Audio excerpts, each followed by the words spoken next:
Welcome to Healthy Conversations, sharing the knowledge, experience, stories, and the wisdom of herbalists and other natural healers, with your host, Stephen Horn. Today's guest, Thomas Easley. Hi, and welcome to Healthy Conversations. With me today is Thomas Easley, a longtime friend, partner in crime and writing an herb book called Modern Herbal Dispensatory, a modern medicine making guide, and the founder and owner and manager and teacher for the Eclectic School of Herbal Medicine. For those who aren't familiar with the Eclectics, they were the people who said, let's use whatever works, which I think is Thomas's mantra and my mantra. Modern medicine is appropriate in a certain situation. Use modern medicine. If not, use whatever works. So Thomas is a great teacher and a very good clinician. And he's going to tell us today about an herb that I know of, but I've never used as an herb, and that's saffron. So Thomas, why don't you tell us about using saffron as a medicine? I think it's one of the world's most expensive spices, isn't it? It is, thanks for having me. Saffron is an amazing plant, and you're right. It is it's costly. Also, it's potent. A lot of times when we think about taking herbal medicines, we're thinking about taking a gram or 2 or 3, or if you're a TCM herbalist, maybe your formula, maybe your daily formula has 20 or 30 grams of herbs in it. You're taking substantial amounts of plant materials. In saffron, the dosage necessary to see improvement is in the 100 milligram or slightly below range. So a tenth of a gram or a 20th of a 50 to 100 milligrams, a tenth to a 20th of a gram. So while ounce for ounce, it is a very costly plant because it's made from the stigmas of the crocus flowers, and there are only a couple per flower, and they've got to be hand-picked and so cut. You have to hand-pick the stamens off of the crocus flowers, which is an intense process of labor. Very labor-intensive, which is why it's so expensive. But also, you only need just 2 or 3 of the little threads to see benefit. And so I think of saffron as one of our most potent anti-inflammatories. And I also think of it as being a uplifting antidepressant and anxiolytic. And I want to kind of tease those things apart a little bit. So first, as an anti-inflammatory, a lot of herbs we know are anti-inflammatory, but we know that they're anti-inflammatory because that's what research in a petri dish told us, or that's what animal research told us. Of the tens of thousands of herbs that have been tested for anti-inflammatory properties, only a handful tested for anti-inflammatory properties in petri dishes or animal studies. Only a handful of those have been shown in humans to objectively lower inflammatory markers. And saffron is one of, if not the most potent, at lowering C-reactive protein and sed rate, which are markers of significant inflammation, not just low-grade or chronic inflammation, but acute severe inflammation. And so we have human research showing that it acts as a systemic anti-inflammatory. And we also have good human research showing that it acts as an antidepressant. In studies, it's been shown to be as effective as Paxil with no side effects. And there are human studies comparing saffron to benzodiazepines, to Xanax specifically, showing a comparable anti-anxiety effect to these really dangerous but highly effective medications, also with no real side effects. That's impressive. That's very impressive.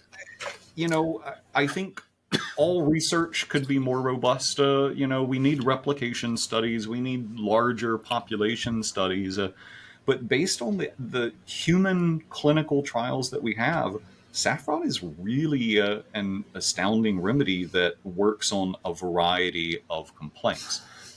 One of the areas that I love it for is for mental health challenges, depression and anxiety. And we have studies showing that it acts as a serotonergic. We have studies showing that it acts as a GABAergic. But I think also the anti-inflammatory properties come into play.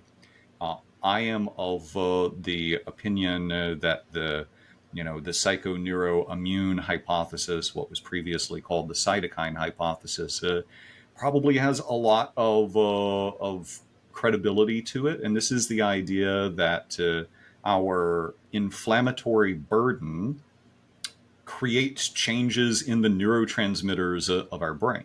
And so, yes, we can tweak those neurotransmitters with things that affect serotonin and dopamine and GABA. But if we don't also address the inflammation, will those tweaks and changes be sustained? Um, Before I start, I've been using saffron for 10 or 12 years now. And before using saffron, I found that a lot of herbs would create similar shifts in depression and anxiety. Like you and I have both used St. John's wort and mimosa for depression, and we've used kava and blue vervain for anxiety. But what always bugged me was when people stopped taking the remedies, a lot of times the symptoms returned.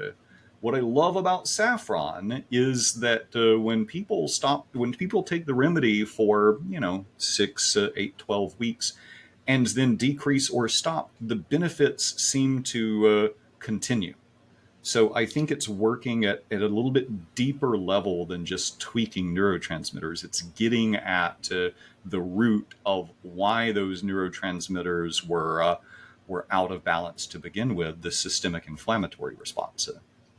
Yeah. So also, it's pleasant tasting. It's a traditional blood mover. It's a traditional aminogogue, so you wouldn't want to use it in pregnancy.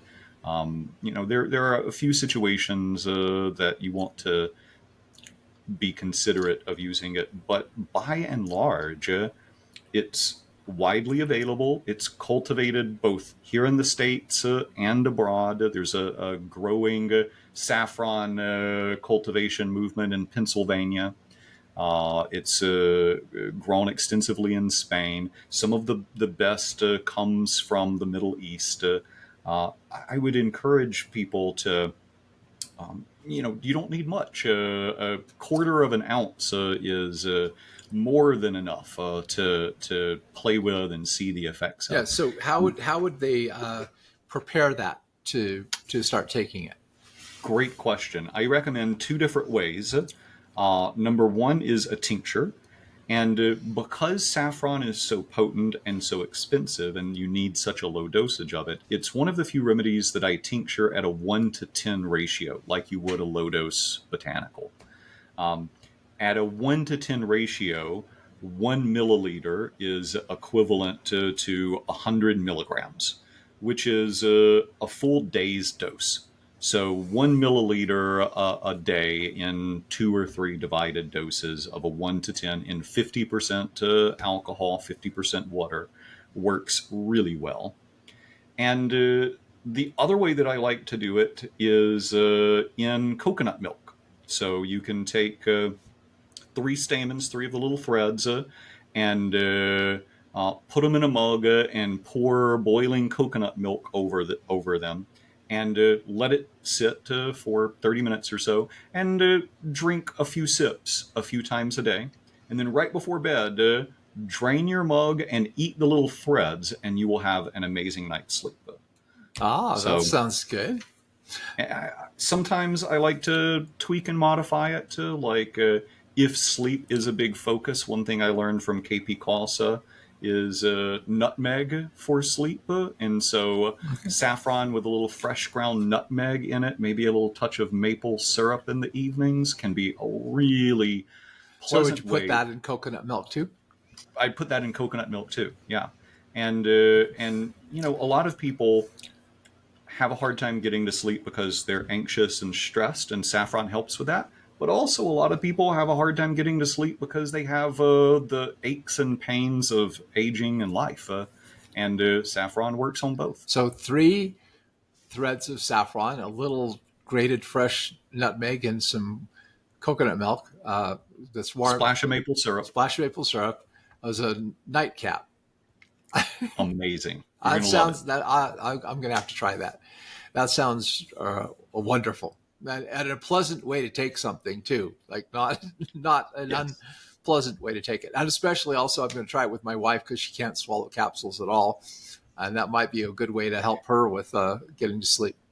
A Yeah. number of people in our family have trouble getting to sleep at night and tend to stay up too late. So that's a great thing. I'll try it, Thomas, and thank you for sharing that information. I'm really looking forward to trying saffron and letting you know how it worked for me too. Yes. And all of I look you, forward to if hearing. you are watching this, if you try this, feel free to leave your comments in the remarks below, and Thomas and I will try to respond to the things you say. And you can check out our information about how to get a hold of us in the links below, and also a link to purchase our book, Modern Herbal Dispensatory, if you haven't gotten it yet.